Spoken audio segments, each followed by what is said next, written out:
Okay, in my last video about the Congressional Medal of Honor winner, towards the end of it, I said, well, after I've told you all of my stories for boys and girls, stories for girls and boys, ghost stories, my real life ghost stories, I said,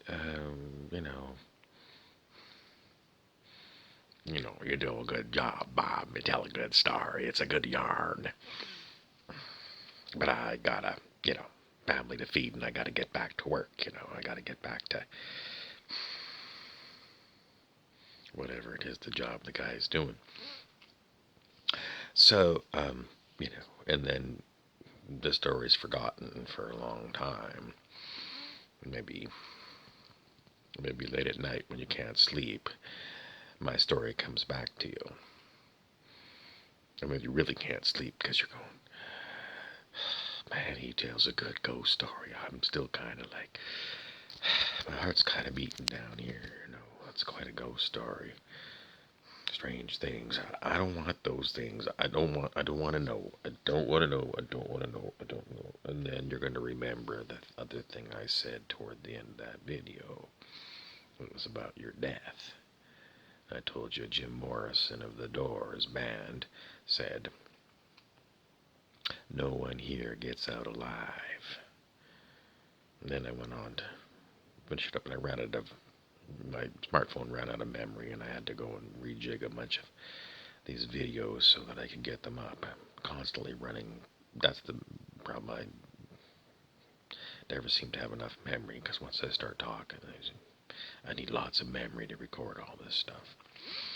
So how do I want to talk about no one here gets out alive?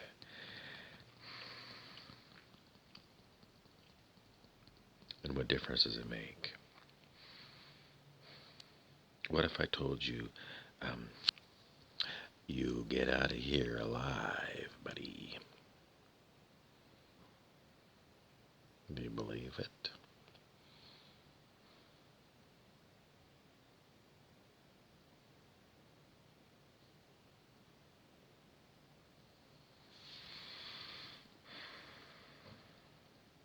And then what happens?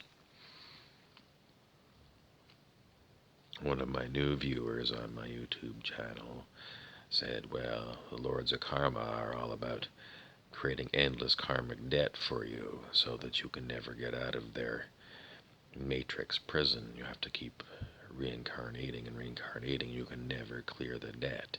It's a rigged system. Some people say, well, you die and you go to heaven if you're very religious. Or,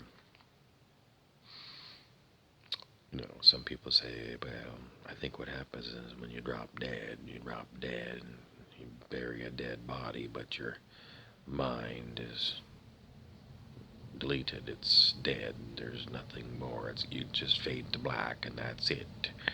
I have no evidence to believe that anything could possibly go on, because your physical brain creates your mind. And if this thing is dead, then there's nothing to create your mind, and that's it. You're dead. It's over. Game over. Game over. There's no way you can convince me. How can you possibly get around the fact that if this brain is dead, the brain makes your mind?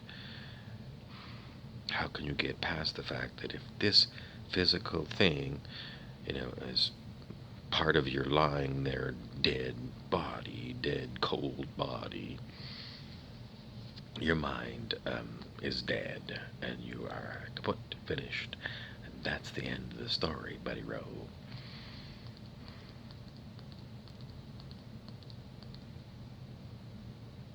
Somebody just said we need a happy ending because you've been telling ghost stories for a little while.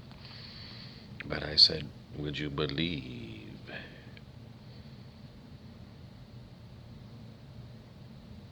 that when you die, you keep going, you stay alive?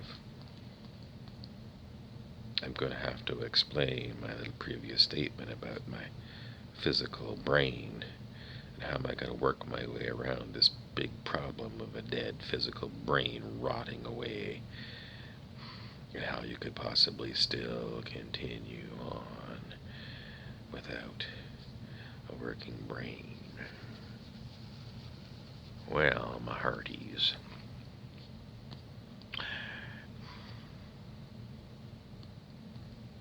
Clancy wants me to say, well, you can't. You're dead, you're dead. I'm going to go with that. No. Clancy knows better because he's a ghost. Clancy's a ghost. He's already like, he was laughing his ass off. He's a ghost. How could it possibly happen? How can a ghost go on after the physical body drops dead? And then what happens to the physical ghosts? Why do I call them physical? Well, because, they're not really physical ghosts, though. Not physical. I mean, I hear Clancy. Sometimes Clancy starts playing with my body. Oh, yeah. He's that kind of poltergeist ghost. And his poltergeist is, making me do all kinds of cuckoo stuff. How does it happen?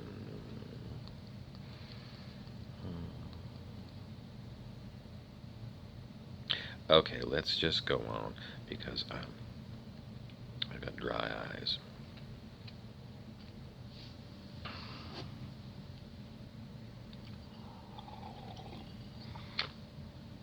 And I can't really talk too much about the Lords of Karma again.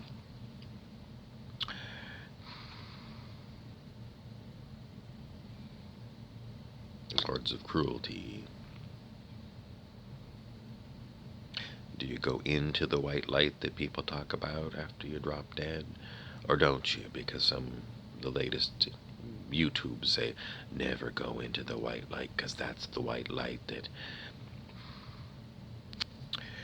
beams you up into an astral spaceship where the demonic are, where they fool you into agreeing to reincarnate.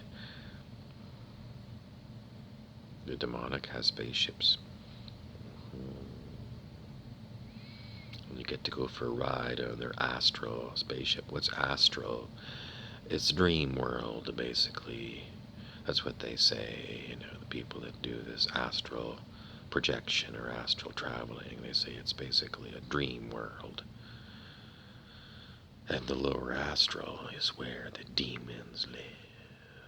And they're the ones that are reputed to be the lords of karma, the lords of cruelty that force you to come back and pay off your karmic debts.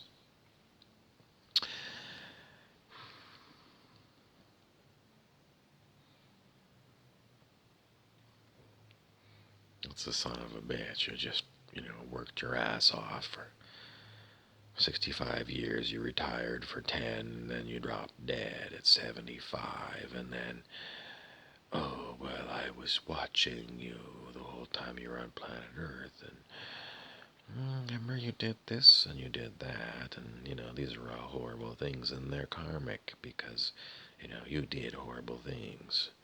How much horrible was it? It was horrible enough. You got to go back. We're going to make it easy on you. We're going to knock off 25% of your karma if you agree right now, today, one time only offer, to go back now. And then we won't keep digging through your file looking for more things to increase your karma and make it worse for you. So take the deal. We're giving you 25% off your bad karma. And take the deal, and then work it all off on this next lifetime. And then when you're dead, you'll come back and see me. And then what happens? Well, then they wipe your mind. What does that mean? It means you forget that you made this deal with the Lord of Karma. And then you come back as a little infant baby, and, you live life as a human, grow up, work your way through it all, and at age 75 again, Clancy says more or less, you drop dead, and lo and behold, you get beamed up into the astral spaceship, and you don't remember that you were here before the last lifetime, and this guy convinced you it was a good deal to go back and to have another lifetime. It keeps happening, cycles and cycles and cycles, and even in your lifetime, if you hear about karma, it's kind of Buddhist thing, and you really should be good. Well, so what's the truth? It's the truth. There are demonic beings that are going to trick you into agreeing to go back into their demonic prison. What's the demonic prison? It's the Matrix movies. The Matrix movies are basically a documentary of planet Earth, and it's all run by demons who endlessly recycle you back through their little Matrix simularium. Why do they do it? Because they want to control you. They want you to be their slave, and then they're going to inflict pain and suffering on you, which they live on because they're loosh demons. They live on the horror, the vibration, and the stuff that comes off of people, the adrenochrome. It's not really true, is it?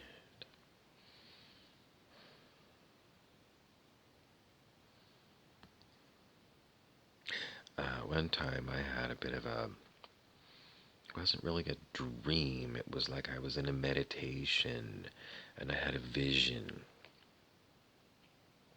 And my vision was my deceased relatives, the Burrows. And they had one of these astral spaceships. And it was so exciting for them. We get to go for a ride on this spaceship.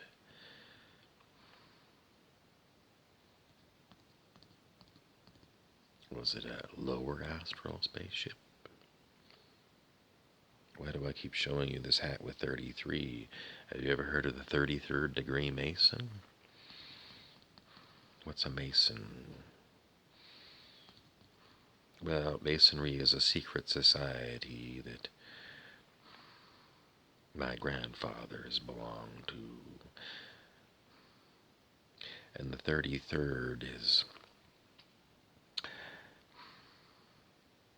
it's a famous number in Masonic traditions. So, my grandfather was dead before I was born. And, well, one time I asked my father, what number was your father, my grandfather, in Masonry? And he wasn't sure. He knew it was pretty high up there, but he wasn't sure. So,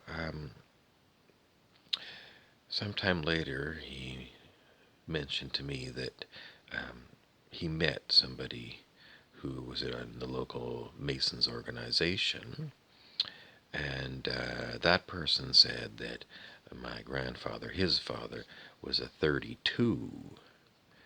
32. And he said that the 33 is an honorary thing, and then he walked away. So that's what my dad said was, his dad was a 32, not a 33. But I muscle tested. That's based on the technology built into your human body. One book on it is called Your Body Doesn't Lie by the chiropractor Dr. John Diamond. Dr. David R. Hawkins, a psychiatrist and consciousness researcher, also used muscle testing to get the information for his library of books that he wrote about consciousness and climbing the ladder of enlightenment.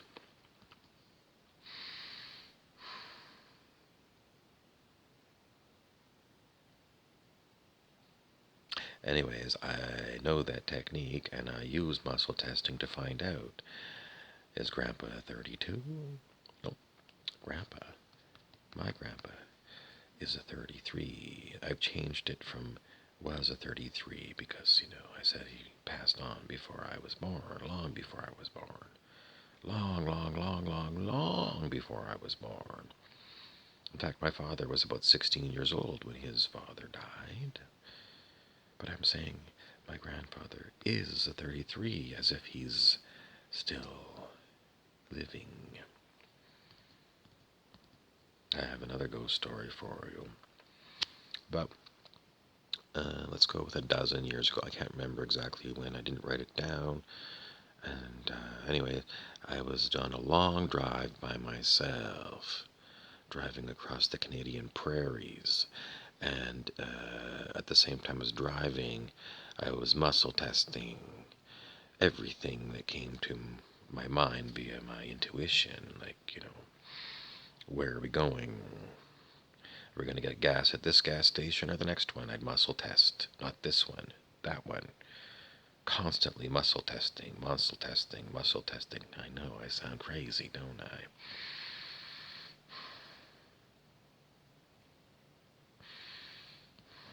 Anyways, it came to my mind that my grandfather was working at it was like a roadside convenience store. Huh?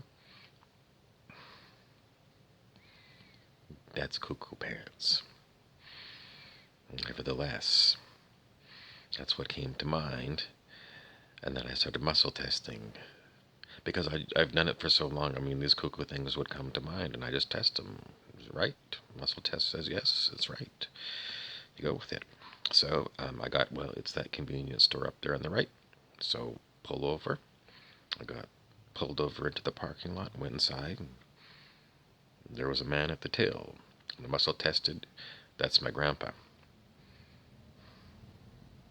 I got, yeah, that's your grandpa. That's your grandpa. So I don't know. I bought a few snacks and some coffee. Went up there and paid grandpa for the stuff in his convenience store. Now, to my physical eyes, he didn't look like, a relative of mine. He didn't look at all like my father. But the muscle test said that was your grandpa.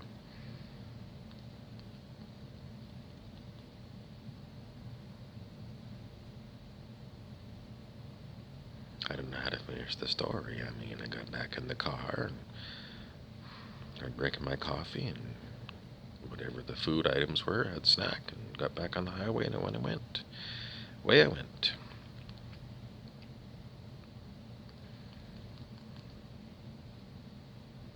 Do I think that was my grandpa? Muscle tested said it was. Didn't really look like, family resemblance. And he didn't say, hi there, grandson, how are you? No, there was no words that he said that would ever indicate that he was my grandfather. So what do I go with? I'm telling you the story. It was my grandfather. Why did they? I would say they, like, the universe, they. I call them they. I don't know. It's just, my way of talking about it. Why did they give me my grandfather to see? He didn't look like my grandfather, didn't have a grandson-grandfather conversation. I don't know. It's just one of these odd things. What else was odd on my long voyage across the prairies of Canada? Well,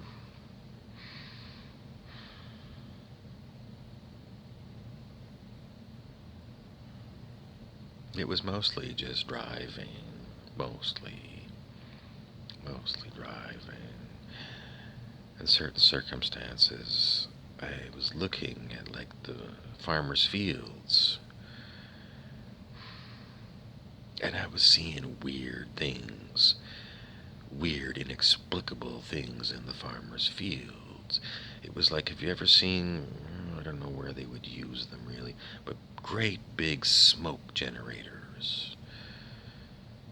In World War II, old World War II movies, they sometimes If there was a big destroyer ship that wanted to hide from the enemy, what they would do is they'd ring down to the engine room and they'd say, "Make smoke." So I don't know exactly how they did it. It was probably they put extra oil into the exhaust pipes, and it would make a really thick, oily smoke, and it would be a big cloud of fog, man-made fog on the ocean, and then the destroyer could go into that big, huge cloud of fog, and the enemy didn't know exactly where it was, so they couldn't target him with their guns. But these were like giant fog smoke generators in some farmer's field. What was it all about? I think it was an astral. In other words, even though I was supposed to be in physical Canadian prairies on the Trans-Canada Highway, I think I was traveling through an astral version, and there was weird things going on in that astral version of Canada. Weird things like that. I muscle tested my way through the prairies and, where I was going to eat and what to eat, like I went to McDonald's and I was told you don't eat a hamburger, you just get fries, large fries, and you can get a drink. That's all. And then I went to do some back roads because I muscle tested. Where are we going? We're going left here, and we go a long way here, and then we're going to go left here, right here, wherever it was. I muscle tested, do this and do that.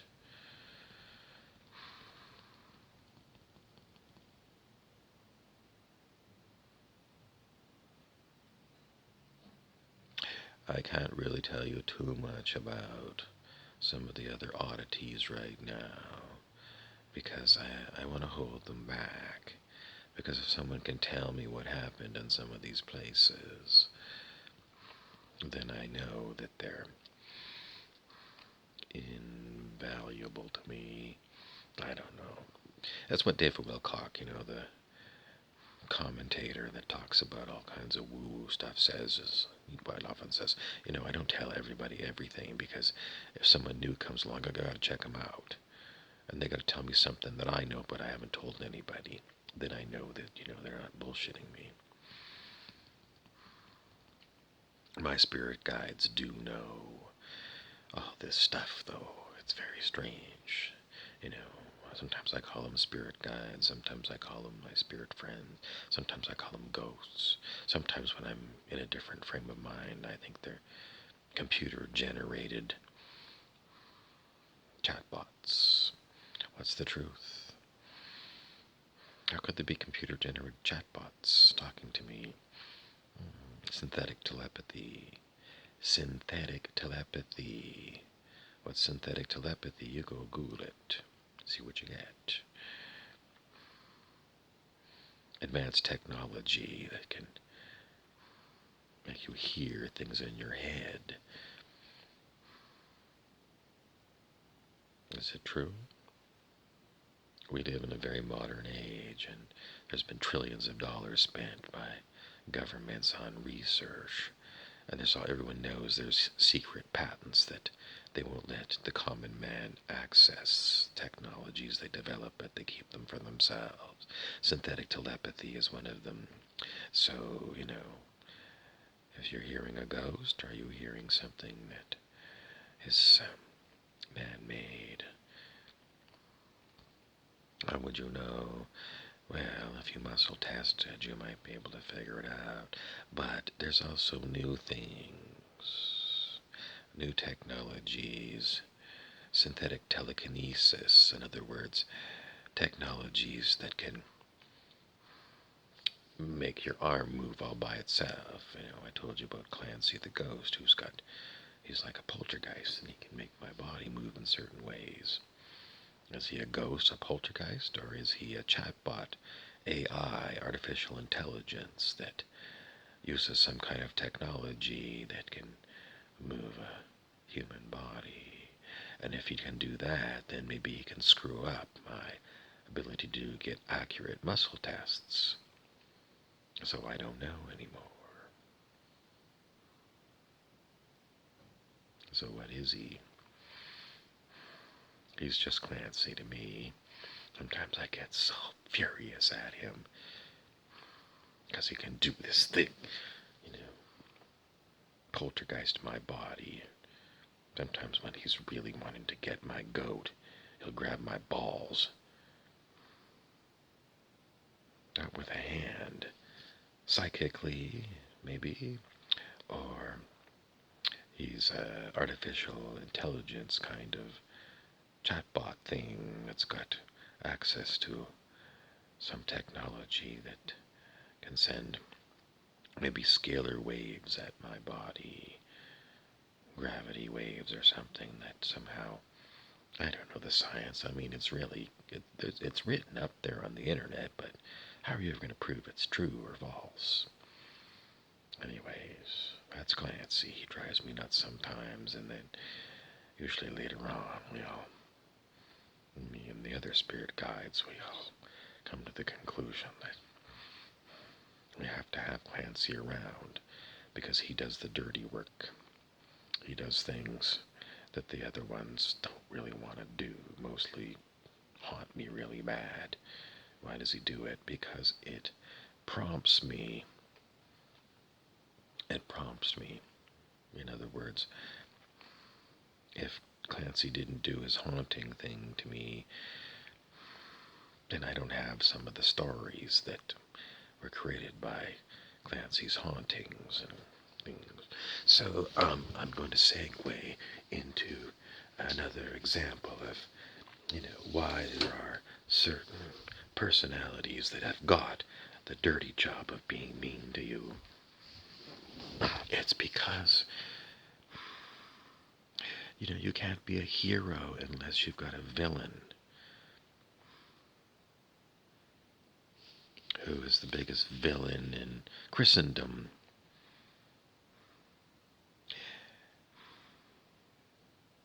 Judas, the one who sold Jesus out for 30 pieces of silver.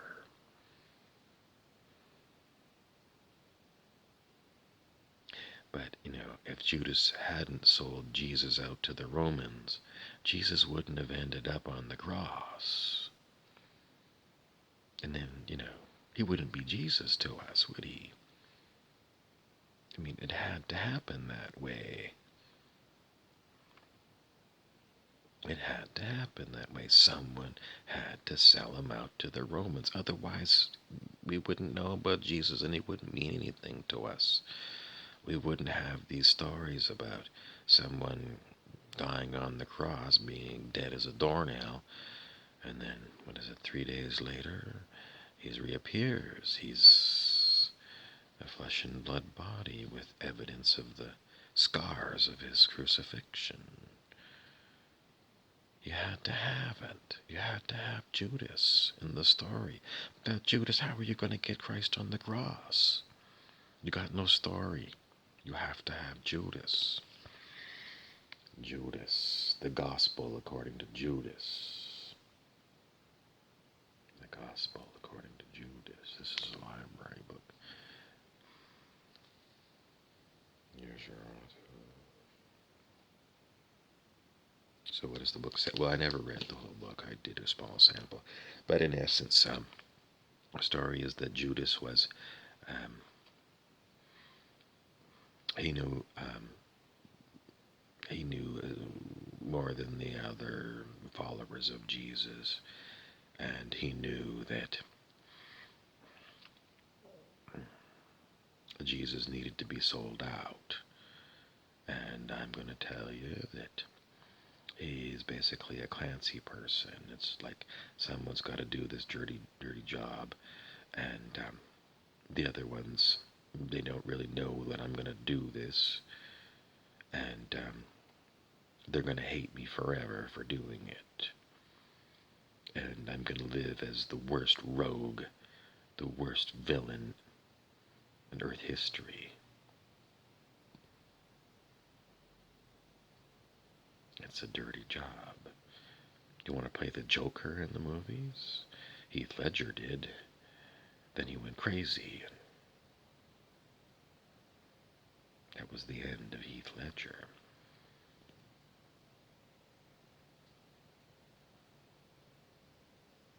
Someone has to play the villain in the real life.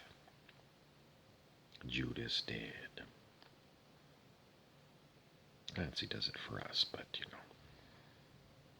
he doesn't sell me out, except to the reptilian Draco.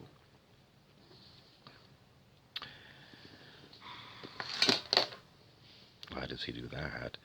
Well, I can't be a light worker unless I've got the villains, the reptilian Draco.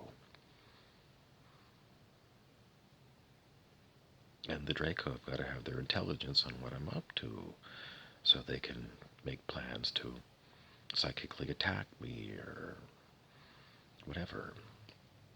They got to know what I'm up to. So Clancy is the double agent. And he has the hardest job because it's the hardest job. There's, you just got to do it. It's just got to do it. And do I hate it? Well, sometimes I absolutely just, I don't know if it's hate, but maybe it's not hate. It's high annoyance. High annoyance. I often tell Clancy that I'm going to delete him from existence. Other times I say, because I read somewhere, it was a commentary on YouTube, what do you do with these evil ones? And some New Age person confirmed and said, well, what we do is we send them to the great central sun, and their mind gets stripped away from their spark of life. And then they get a new mind that's nice and clean, and it's not contaminated with evil. Clancy's still here. And nevertheless, day to day is a pain in the ass. But I can't get rid of him. And if I don't have Clancy being the double agent, Draco don't know what's going on. Those are, what the ones that David Icke, the author, the former soccer player and soccer commentator, talk about, the reptilians. David Icke tells the story that there's the 13 Illuminati bloodlines on planet Earth, and they serve the Draco reptilians, etc., etc. Big story. But, really, what light working do I do that the Draco need to know about? Clancy can't tell me because they don't tell him. We just say, you're being the goat, it's your job. In other words, the sacrificial, he's not sacrificing anything. Anyways, what about my 33rd degree Masonic grandpa that I say is alive?